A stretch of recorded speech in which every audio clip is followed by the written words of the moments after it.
3 milliards de choses. Moi, je n'ai pas souffert du coronavirus comme plein d'autres gens. D'une part, j'habite une jolie maison à la campagne. Et puis alors, dès qu'on peut voyager, aller voir mes amis, aller voir mes enfants. Ouais. Moi, c'est ce qui m'a manqué le plus. Ah, si on peut voyager, voyager. J'habite une région qui est splendide. Je suis pas fait des to-do list. Bien sûr que non. De toute façon, je suis un bélier. Je veux toujours en faire plus que je ne pourrais. Bouger plus, voyager, etc., etc. De ne plus l'avoir dans les pattes, tout simplement.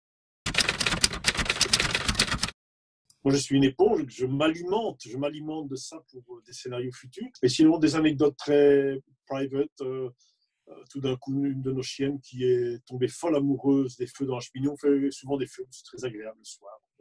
Pour le reste, je l'ai dit déjà, j'habite à la campagne. Et j'ai l'habitude, moi, de me mettre dehors, de regarder les roses, les fleurs, d'écouter les oiseaux. C'est quelque chose que je fais déjà d'habitude, mais que j'ai évidemment fait plus particulièrement pendant ces semaines. Non, pas du tout. D'abord, les gens en ont déjà marre. On me l'a proposé 200 fois. Tous les éditeurs et même des dessinateurs sont venus en me disant qu'il fallait que je fasse quelque chose avec ça, avec mon humour, papapi. Donc, non, hors de question, évidemment. Beaucoup de gens, par exemple, pourraient croire que je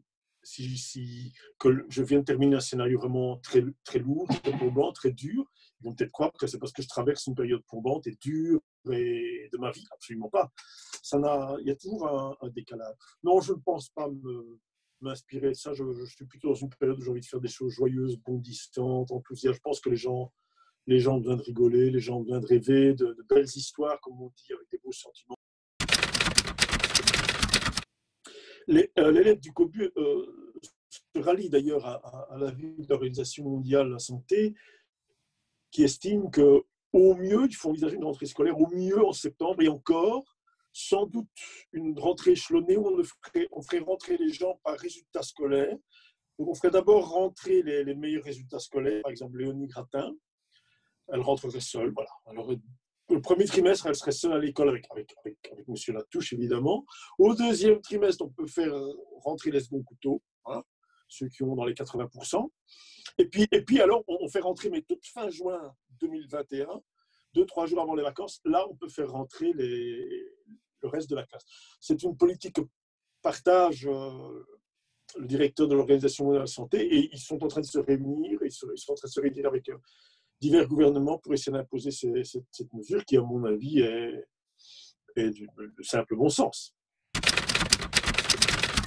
Déjà, il faut savoir que les 15 premiers jours, le pauvre, M. Latouche l'avait oublié dans le coin de la classe, ce qui fait qu'il survivait en mangeant des bouts de craie, en mangeant l'éponge du seau pour nettoyer le tableau, et évidemment tous les caramels que les enfants cachent toujours dans leur pupitre.